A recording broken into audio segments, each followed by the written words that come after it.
Welcome to 3x3, the interview series where our guests choose to answer 3 questions or give us 3 minutes of their time. In this episode, we connect with Connor Toor, founder of Toor Knives, Sangin Knives, and Skallywag Tactical. I know I butchered that second name, but we'll get it right when he tells us how to pronounce it. Connor served in the military in the Marines for 7 years, and during that time, he was at San Diego City College, where he learned how to operate a CNC lathe and ended up spending time making knives in the backyard, and then turned that interest in that hobby into a full-blown business where he's got now 3 brands under one roof, a whole and a whole lot happening. So, I mean, I think we might need more than 3 questions or 3 minutes for this one, but we'll see what we do. Thanks for making time for us, Connor. Stoked to connect, and thanks for your service in the Marines, man. Yeah, thanks for having me. What led you to launch Toor? And then how did the other brands come about? So, I mean, Toor Knives was, I guess, like the first concept. It was really just a hobby. Like as you mentioned, I started in my backyard just making knives as a hobby and making them for myself to use in the Marine Corps and teammates. And, you know, just like any hobby, it graduates into a business. A teammate wanted a knife and said, okay, I'll charge you for the materials, and I make them a knife, and so on and so on. And so word of mouth kind of spread.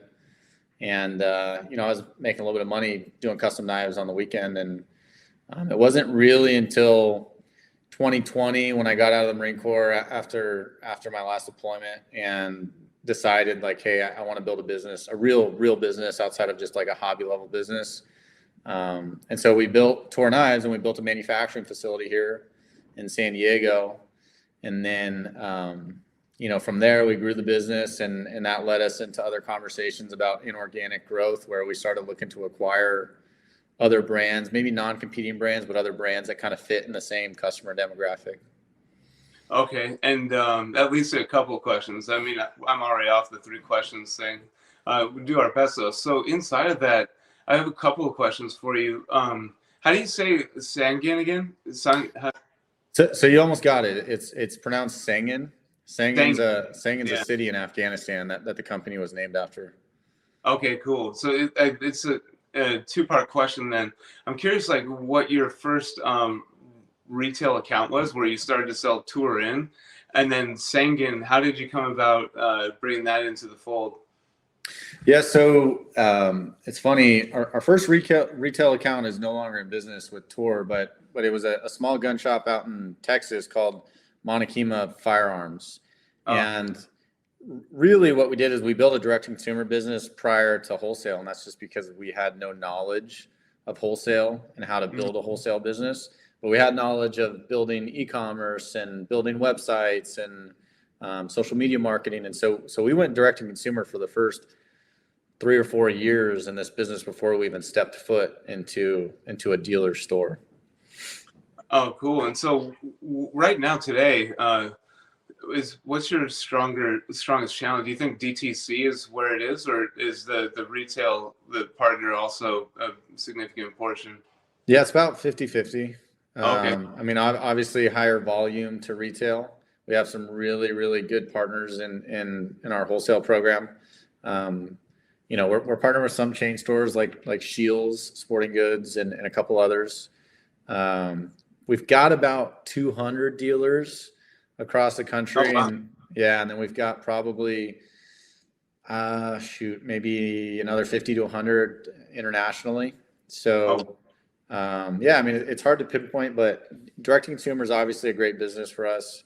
A little bit higher margin business. We are able to control our marketing and our promotional packages a little bit better, our campaigns. But again, like, the wholesale business is great just for brand exposure too. You know, we really believe strongly in the customer being able to pick the product up, feel it, because that's the real seller right there. Right, absolutely. And so with that growth in the brick and mortar, or the retailer, whether it's e-com or brick and mortar or both, and your international partners, was that a part of the SHOT Show? Was the SHOT Show important in that growth? So it's funny, our first year displaying at SHOT Show was actually this year. Oh, so, wow. Yeah. Wait, I mean, sorry to interrupt you. When did you start Toor? Technically I started Toor Knives in 2016. Okay, wow. So you're almost 10 years in. It was your first show. Yeah, so that was our first show, but we had a lot of success in building the brand through the direct to consumer channels first, because it allowed us to kind of get the brand exposure out there, and then when we jumped into wholesale, the wholesale business, we had that brand recognition already, and so a lot of these buyers and these dealers kind of already knew who we were.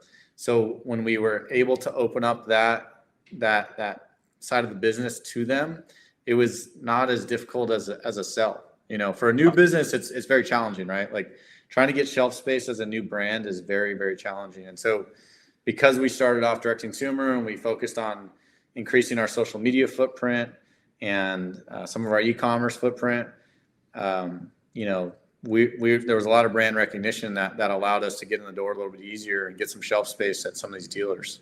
And that's so cool, man. That's nice to hear the system worked. And then so the Sangin and Skallywag, how did those come about being part of your operation?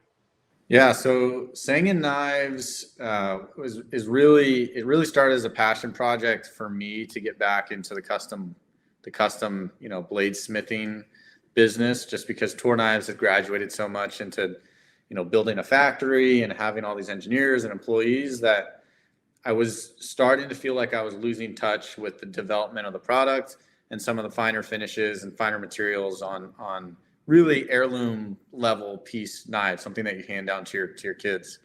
And so it started as like just getting back, into the shop or the backyard and producing really high-end custom stuff. And then we decided to just merge it in, because it really made sense for our portfolio to have a premium level brand.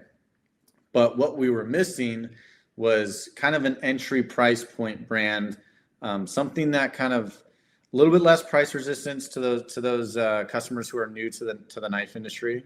And so in order to kind of complete the good, better, best model, we were looking to partner or acquire a brand with, like I said, a little bit less price resistance for knives. And so Skallywag Tactical, we had worked with in prior years. Our factory had produced some OEM blades for them in the past. They were a customer, so we were private labeling some product for them. And it was a no-brainer. There was no better fit.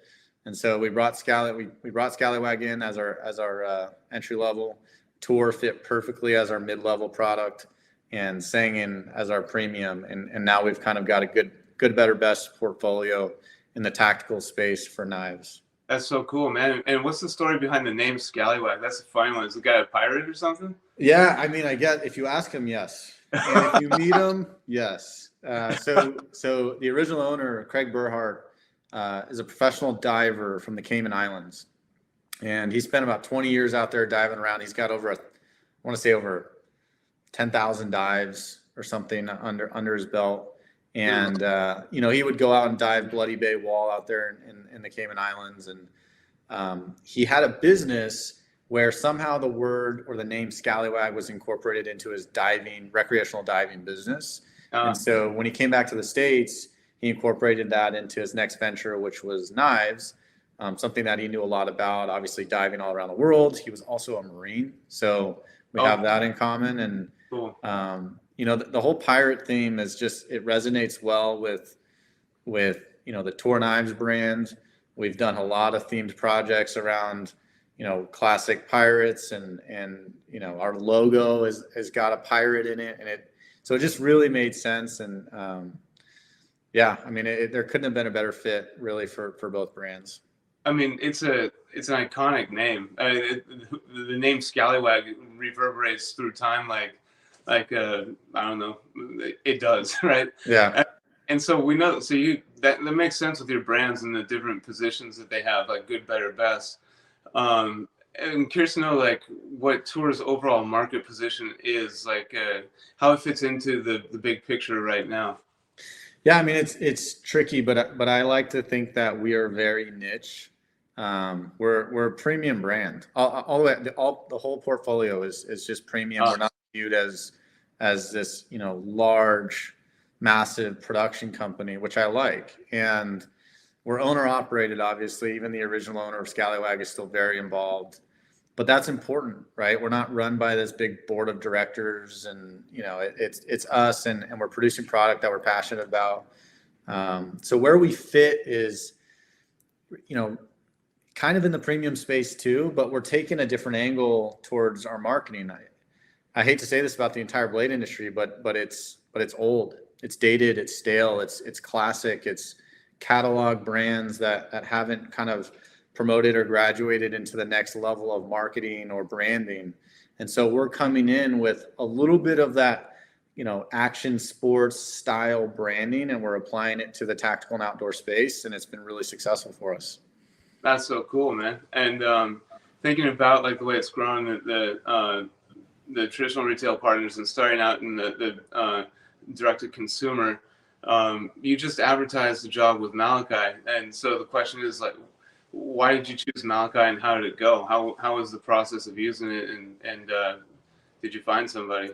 Yeah, so I've had a lot of success hiring out of the action sports industry. We have maybe 6 or 7 individuals in the company right now, just on the management side of the company, who came from the action sports industry, whether it be Reef sandals or Sector 9 skateboards or Paizel surfboard, whatever it is. And yeah. Culturally, it's just a really good fit for us. I think we're a young company with a lot of young individuals, but we don't take ourselves too seriously across the board. And so we started looking into that action sports space for recruiting, and obviously with some of those individuals on the management team, they had used Malachi in the past to bring in, some middle manager level people, and they've had a lot of success with it. And so it was kind of a no-brainer once I started digging around and looking at some of the resumes on Malachi, and I said, this is the perfect place for us to promote and look for talent. And so, and we could trust the fact that most individuals in this space are going to culturally fit in really well with us.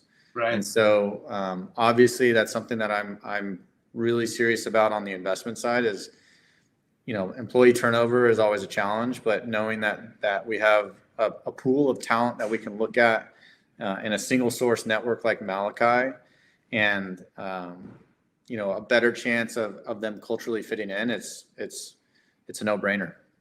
Oh man, well that's awesome. I appreciate the support and the opportunity, and I'm stoked it worked out for you, and you were able to find somebody for the e-com position, and that kind of that leads to more thoughts and more questions. Well, one on the transferable talent between brands, like I see that too, and it does work. Like cultural fit's a big deal. You're going to help have less turnover and less attrition, and people are going to stay because they love the brand that they're working for and they're a part of it, and that's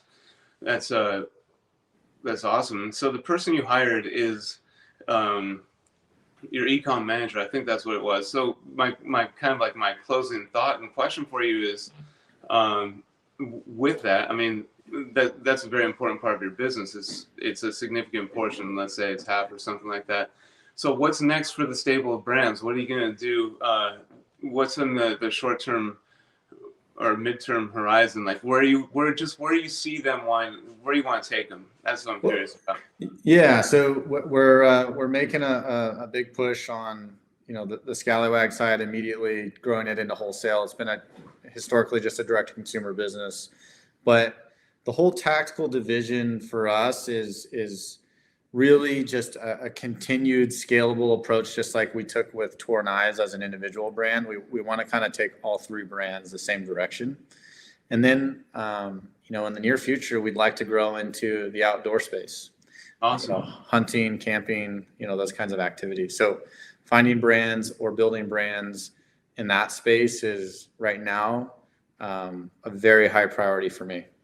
Well, congratulations, man! You've accomplished a lot in a short amount of time with your brands and what you're doing, and it's impressive, and I'm happy for you. And thanks for your time today. It's been really fun. All right, thanks, Chad.